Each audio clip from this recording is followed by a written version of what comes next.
Today we will see the summary of Two Little Soldiers, which is written by J.D. Maupassant. It is a short story written by J.D. Maupassant, who is a French writer. And J.D. Maupassant is considered to be the master of short stories, as he has written more than 300 short stories, 6 novels, and 3 travel books. Okay, so let's get started. So in this short story, there are two main characters, that is Luc Le Ganidec and Jean Cardin. Both of them are soldiers.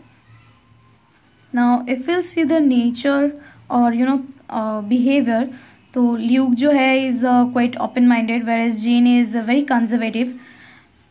So both of them are soldiers, and soldiers को बहुत ही कम of मिलता है, so that they can go their home and to spend their holidays. So basically उनको छुट्टियाँ उतनी मिलती नहीं है. So Luke and Jean बहुत मिस करते हैं अपने घर को, and as they are workaholic because उनको ऑफ नहीं मिलता है, so they are really homesick. उनको अपने घर की बहुत याद आती है and they feel homesick.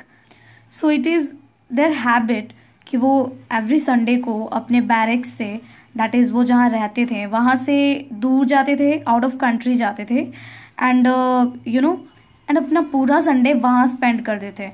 Actually that place was just like their village, Ploniewan. Okay, so उनको थोड़ा बहुत अपने गांव का याद आता था. ऑल्सो वहाँ पे वो बहुत ज़्यादा टाइम स्पेंड करते थे. रास्ते में वो कुछ लेके जाते थे, like wine, breads, and they spend so much of their times out there. फिर जब वो वहाँ से वापस आते थे तो एक ब्रिज होता था एट बे जोन्स, वो वहाँ पे रुकते थे. And looked at the scene. They stood there several minutes, bending over the railings, watching the white sails. And all this reminded them of their home, Ploniewan.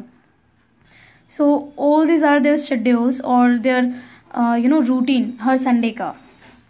But eventually the ritual comes to include a bit of innocent ogling of a young village girl who brings her cows out to pasture every week at the same time. In short, ये दोनों soldiers जिस जगह पे जाते थे अपना time spend करने, unluckily वहाँ हर संडे उसी टाइम पे एक यंग विलेज गर्ल आती थी. She was a milkmaid. Unfortunately both of the soldiers fall in love with the same milkmaid.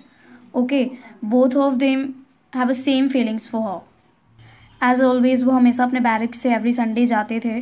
सो एक बारी यही काम वो कर रहे थे हर संडे की तरह, एवरी संडे की तरह. संडे को ऑफ था एंड वो लोग आउट ऑफ कंट्री जा रहे थे. After finishing their breads and wines वो लोग लेट गए.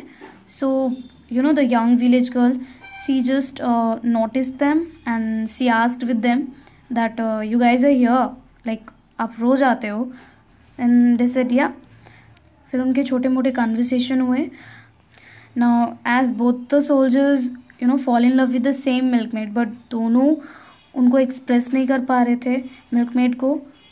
But then अचानक से ही something unusual happened, and Luke, who was quite open-minded, he take off on Tuesday and Friday. Jean को बिना बताए. Okay, so in short उनका अफेयर स्टार्ट हो जाता है मिल्कमेड के साथ, and Jean was completely unaware about it. Then after Friday जो संडे आता है उसमें ल्यूक थोड़ा चेंज लगता है, एज वो पहले से मिल चुका होता है मिल्कमेड से, एंड उन दोनों का अफेयर स्टार्ट हो जाता है. So he was a bit of worried कि जीन को अगर पता चलेगा तो हाउ डिड ही रिएक्ट. हमेशा की तरह वो लोग सेम स्पॉट पे जब पहुंचते हैं तो मिल्कमेड आती है एंड वो जीन को इग्नोर करती है एंड वो ल्यूक को नोटिस करती है, ल्यूक से बात करती है. So Jean feel bad about it. In fact Jean बहुत ही शॉक्ड एंड सरप्राइज्ड रह जाता है, एंड अब उसको समझ में आता है that why his friend had gone out twice during the week. Okay, ये सब कुछ देख के जीन इतना शॉकिंग एंड सरप्राइजिंग हो जाता है बिकॉज वो दोनों बेस्ट फ्रेंड्स होते हैं and both of them shared each and everything. Okay, so इसलिए उसको बहुत ज़्यादा बुरा लगता है. जब वो लोग वापस आ रहे होते हैं सो वो हमेशा की तरह बेजोन्स में जो ब्रिज होता है वहाँ पे रुकते हैं, एंड जीन जो है वो रेलिंग्स के पास होता है. वो पूरी तरह रेलिंग्स पे बैंड कर जाता है एंड वो सुसाइडल एक्ट में अपने आप को थ्रो करता है. एक्चुअली वो गिर जाता है बिकॉज वो बहुत ही मोशनलेस होता है. whatever happened वो नहीं होना था with Jean. Whatever his friends, उसके फ्रेंड ने जो भी किया वो इज़ क्वाइट शॉकिंग, एंड उसके वजह से वो बहुत ही ज़्यादा अफेक्ट होता है, एंड सो वो सुसाइड कर लेता है. और ये सब देख के ल्यूक बहुत ही ज़्यादा सरप्राइज्ड हो जाता है और बहुत ही शॉक्ड हो जाता है.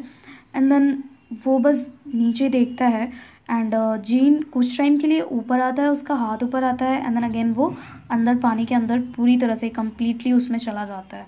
ये सब देख के ल्यूक बहुत ही शॉक्ड हो जाता है, एंड वो दौड़ के अपने बैरक्स में आता है, एंड फुल ऑफ टीयर्स होता है, एंड उसके हार्ट बीट बिल्कुल ही फास्ट होते हैं, एंड ही वाज लाइक वो कुछ बोल नहीं पाता है बिकॉज वो बहुत ही ये उसके लिए बहुत ही सरप्राइजिंग होता है.